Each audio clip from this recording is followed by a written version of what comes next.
Dear sir, मैं 26 साल की लड़की हूँ और एक रिलेशनशिप में हूँ और हमारा रिलेशनशिप 6 साल पुराना है। शुरू में तो मैं और मेरा बॉयफ्रेंड एक दूसरे से बहुत प्यार करते थे और हमारा रिलेशनशिप कॉलेज में स्टार्ट हुआ। लेकिन बाद में जब कॉलेज ख़त्म हुआ तो फिर हम अपनी अपनी जॉब में लग गए, जिसकी वजह से हम एक दूसरे को टाइम नहीं दे पाते थे और वह अक्सर मुझसे शिकायत करते कि मैं उनको टाइम नहीं दे पाती। लेकिन मेरी मजबूरी थी, क्योंकि मेरी ज़िम्मेदारी थी नौकरी, जिसकी वजह से मैं उनको वक्त नहीं दे पाती थी। लेकिन फिर मैंने महसूस किया कि उन्होंने धीरे धीरे मेरे से बात करना ही कम कर दिया। इसमें मेरी कोई गलती नहीं थी और मैं कोई जानबूझकर ऐसा नहीं करती थी। मैं चाहती थी उनके साथ रिश्ता रखना और जल्दी से जल्दी शादी करना, लेकिन वही कहते थे कि अभी हमें शादी की जल्दी नहीं करनी चाहिए, क्योंकि अभी हम अपने करियर को बना रहे हैं, इसलिए थोड़ा हमें करियर बना लेना चाहिए, करियर पर फोकस करना चाहिए और जब करियर सेटल हो जाए तो उसके बाद हम शादी के बंधन में बंध सकते हैं। लेकिन एक बहुत ही अजीब चीज़ महसूस की मैंने इस दौरान, कि उनका रिलेशनशिप अपनी ही ऑफिस की एक दूसरी औरत के साथ शुरू हो गया और अब वे उनके इतने करीब जा चुके हैं कि मुझसे दूरी बना रहे हैं और कई बार तो अब मुझे वह कह भी चुके हैं कि मैं तुम्हारे साथ नहीं रहना चाहता। और ये कहने के बावजूद भी मुझे ऐसा लगता है कि शायद वह मुझसे नाराज़ हैं और गुस्सा हैं और शायद एक दिन वह मान जाएंगे। लेकिन ये मेरी सोच बहुत हद तक गलत साबित हुई, क्योंकि धीरे धीरे मेरे साथ उन्होंने गाली गलौज करना शुरू कर दिया और मुझे खुलकर बोलते थे कि मैं अपनी नई गर्लफ्रेंड के साथ हूँ और उन्होंने बेशर्मी की सारी हदें पार कर दी। और वह मुझे बोलते कि मैं अपनी गर्लफ्रेंड के साथ वह सब कुछ करता हूँ जो तुम्हारे साथ कभी किया करता था। मुझे नहीं मालूम कि वह सब ये चीज़ जानबूझकर बोलते हैं या सिर्फ मुझे दुख पहुँचाना चाहते हैं, लेकिन वह बिल्कुल भी नहीं हिचकिचाते ये सब कहते हुए कि मुझे बुरा लगेगा। शायद उनका उद्देश्य ही मुझे दुख पहुँचाना है और वह मुझे कहते हैं कि अब तुम मुझे भूल जा, क्योंकि हमारे बीच में कुछ म्यूचुअल अंडरस्टैंडिंग नहीं है। और जब भी उनको मौका मिलता है वो मेरे साथ बदसलूकी और बदतमीज़ी करते हैं। लेकिन मुझे समझ नहीं आता कि मैं मूव ऑन कैसे करूं, मैं मूव ऑन क्यों नहीं कर पा रही हूं। क्यों मेरे दिमाग में ये विचार आते हैं कि तुम उस नई गर्लफ्रेंड को भी रख लो और मुझे भी अपनी ज़िंदगी में रहने दो। मुझे मालूम है ये सेल्फ रिस्पेक्ट वाली लड़की की सोच नहीं हो सकती। मैं अपनी जॉब में बहुत ही सक्सेसफुल हूँ और मैं एक अच्छी पोजीशन पर हूँ। मेरे अंडर कुछ लोग काम भी करते हैं, लेकिन जब मैं रिलेशनशिप के बारे में सोचती हूँ तो खुद को इतना अकेला और बेसहारा महसूस करती हूँ कि वो आदमी मुझे अपना ले और मेरे साथ दूसरी औरत को भी अगर रखना चाहे तो मैं उसको भी अपना सकती हूँ।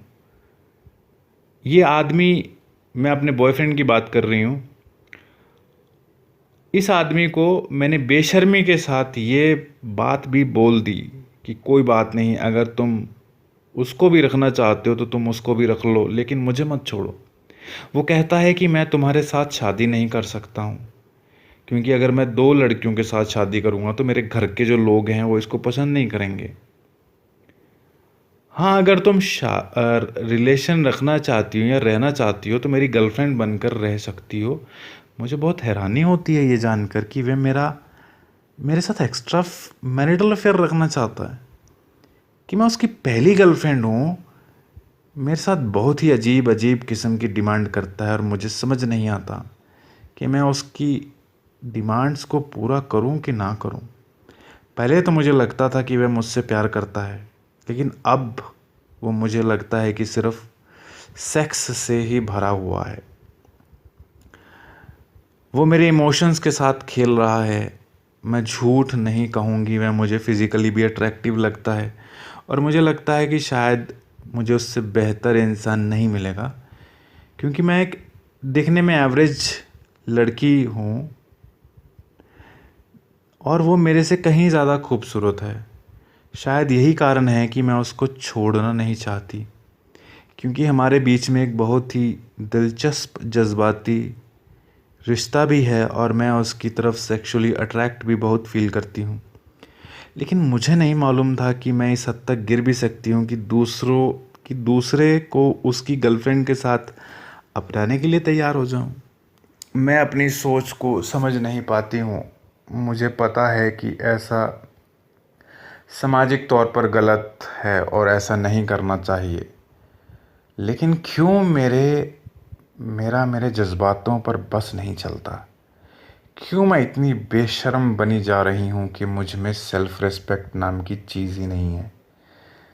जब मैं उससे दूर जाने की सोचती हूँ तो बहुत बेचैनी और घबराहट सी होती है। क्या कोई ऐसा तरीका है जिससे मैं उसको उसकी गर्लफ्रेंड से दूर करके उसको अपना बना लूँ? या कोई ऐसा तरीका कि मैं इस आदमी को सुधार दूँ? क्योंकि मैं उसको किसी भी कीमत पर छोड़ना नहीं चाहती। क्योंकि ये मेरी ज़िंदगी है, मैंने इसके साथ बहुत सपने देखे हैं। मैं इसके लिए अपना करियर भी छोड़ सकती हूँ। करियर क्या, मैं इसके लिए अपने पेरेंट्स को भी छोड़ सकती हूँ। मैं बहुत कुछ कर सकती हूँ। मैं इसके लिए अपना घर तक छोड़ सकती हूँ अगर ये मुझे अपनाने के लिए तैयार हो जाए। तो मैं इसके साथ किसी दूसरे शहर में ज़िंदगी की शुरुआत कर सकती हूँ। और मैं आपसे ये जानना चाहती हूँ, क्या ये मुमकिन है? क्या ये मेरा फ़ैसला सही है?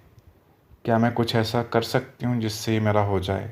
क्योंकि मैं छोड़ना नहीं चाहती इसको। प्लीज़ आप मुझे कोई तरीका बताएं जिससे ये मेरा हो जाए। Thank you.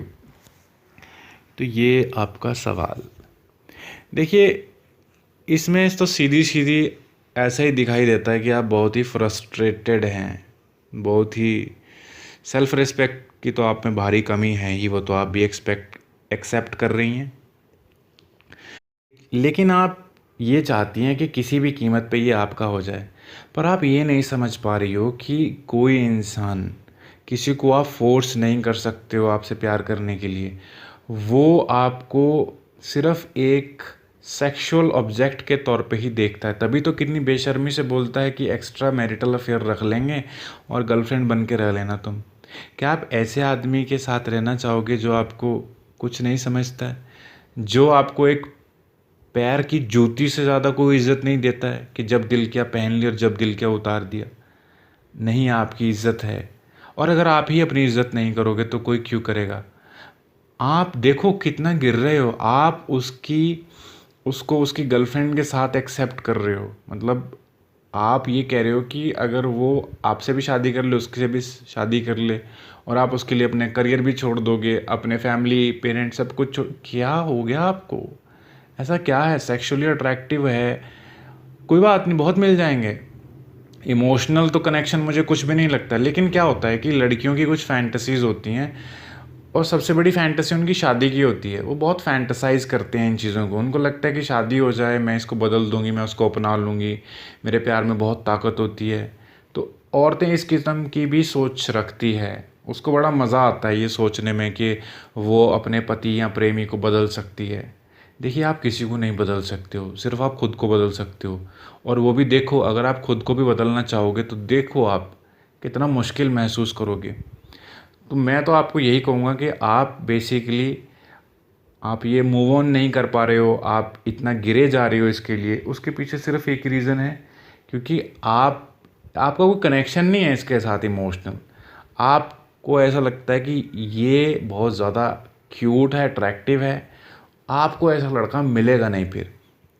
और आप सेक्सुअल नेचर की लगते हो मेरे को, तभी आप इस चीज़ को प्रेफरेंस दे रहे हो। अगर आप थोड़ा मैच्योर नेचर के होते हैं या ज़िंदगी के प्रति आप प्रैक्टिकल होते तो आप समझते कि इस किस्म के रिश्तों को कोई फ्यूचर ही नहीं होता है। आप कल्पना तो करो कि ज़िंदगी बीत रही है, आगे फैमिली बढ़ेगी, बच्चे आएंगे, उनकी परवरिश, उनके खर्चे, उनके मतलब बहुत कुछ होता है लाइफ में, वो सब कैसे चलेगा, कैसे होगा? तो कुल मिला के बस मैं आपको यही कहूँगा कि आप अपनी फैंटेसी, अपनी इमेजिनेशन से बाहर निकलें और ऐसे व्यक्ति को छोड़ दें। मेरा विश्वास करो, तुमको इससे बेहतर मिल जाएगा।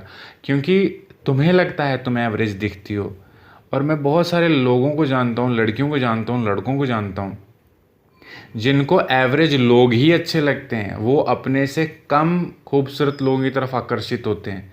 क्यों? क्योंकि उनके अंदर इमोशनल इनसिक्योरिटीज़ होती हैं। वो अपने से ज़्यादा खूबसूरत आदमी के या औरत के साथ इस वजह से नहीं जाते कि उनको लगता है कि वो उनको छोड़ देंगे, क्योंकि पास्ट में ऐसा हुआ होता है।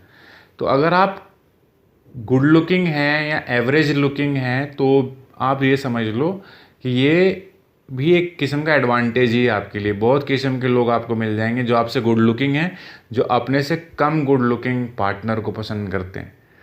तो आप अगर इस बात को लेके परेशान हो कि खूबसूरत नहीं मिलेगा, तो बिल्कुल मिल सकता है, पूरी पूरी संभावना है।